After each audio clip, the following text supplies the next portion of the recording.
Ngundang jin.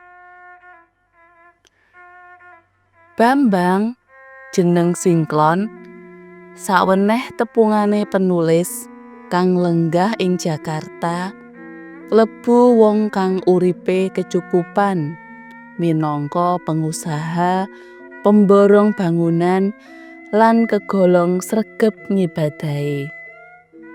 Nanging bareng kasempyok krisis udakara 15 taun kepungkur, usahane kelakon bangkrut. Ketambah maneh kapusan nganti atusan yuta rupiah. Saengga uripe dadi rekoso. Bambang banjur budheg atine lan tukul krenteke kepengin ngowahi urip kareben luwih becik kanthi cara luru pesugihan, yaiku kanthi nyoba sesambungan karo lelembut bangsane jin.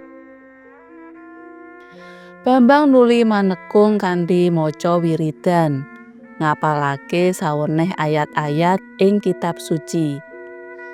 Anggone wiridan dilakoni ing jero senthong kang peteng lelimengan. Amarga kabeh lampu listrik ing omahe dipateni. Wayahe diangkah pas malem Selasa Kliwon. Sakbadane salat ngisak. Sautara suwe ora ana kedadian apa-apa. Nganti dumadakan ing anggane Bambang krasa tumiyup angin semripit kang mahanani githok mrinding. Tumiyuping angin tansaya suwe krasa tansaya banter lan bulet mubeng kaya lesus. Sabanjure ubengan angin mau nglumpuk lan bentuk dadi wewujudan makhluk cilik kang tansaya suwe dadi tansaya gedhe. Wewujudan mau cendhek dhuwure kaya dene menungsa lumrah, nanging praupane kasar. Raine gedhe, semu pesagi, lan rambute cepak. Makhluk mau banjur uluk salam lan ngenalake yen jenenge Jin Hadirin. Sarta nuli takon, apa karepe dene Bambang ngundang dheweke. Blaka suta Bambang wangsulan yen kepengin sugih bandha donya. Jin Hadirin ratelakake yen saguh sabiyantu, nanging Bambang kudu gelem nindakake syarat sing abot lan resikone bisa edan. Jalaran syarate abot, Bambang kabotan lan banjur njugarake karepe.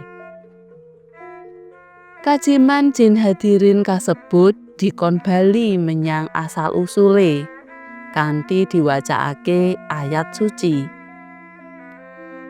Jin Hadirin bali kanthi cara ngubengake awake. Kawuwuhan angin sing tumiyup banter. Kajiman mau ilang kadepekake. Kahanan malih nyenyet kaya sadurunge Jin Hadirin teka. Janjane Bambang pancen ora duwe karep ngundang Jin Hadirin. Nanging sing dikarepake yaiku ngundang kajiman sing jeneng Jin Nasibin. Mung wae wektu semono Bambang lali nyebut jenenge. Mulane sing teka dudu Jin Nasibin, nanging Jin Hadirin. Bambang nuli nekung maneh kanthi konsentrasi kang luwih tumemen. Ing karep murih bisa ngundang Jin Nasibin. Sentong omah isih tetep digawe ing kahanan lampu peteng. Bambang baleni maca wiridan. Sautara suwe sakwise ing kahanan sepi nyenyet, dumadakan keprungu swara mak gedebuk banter banget. Kaya-kaya ana barang gedhe lan abot kang tiba saka dhuwur. Sawise iku banjur katon ana wewujudan gedhe kang jumedhul. Mung wae wewujudan mau sing katon mung ing perangan sirah tok. Wujute banget nggirisi. Dhuwure sirah udakara 2 meter. Mripate sing gedhene meh sak bal voli katon menteleng kanthi tajem nyawang Bambang. Irunge uga banget gedhene. Wewujudan mau nuli ngajak tepungan kanthi uluk salam lan ngenalake yen jenenge Jena Sibin. Kajiman kasebut pitakon, apa daurane Ginea Bambang ngundang dheweke. Bambang uga banjur ngandharake apa sing dadi karepe. Jena Sibin katon mantuk-mantuk tandha yen wis paham. Bubar kuwi Jena Sibin banjur mangap amba lan nlolorake ilate kang pucuke wernane abang sarta teles kebak iler sing terus-terusan netes. Jembare ilat udakara 30 sentimeteran lan dawane punjul saka 1/2 meter. Ilere katon terus wae nrocos lan ambune bacin banget. Jijiki.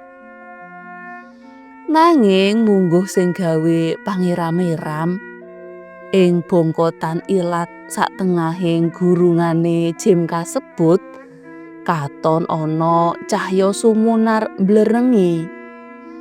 Bareng ditamatake Bambang, jebul katon Raja Brana wujud emas lantakan, ombyokan inten berlian lan bongkalan dhuwit kertas talenan pirang-pirang gepok. Wis, kono njupuk dhewe apa sing mbok karepake.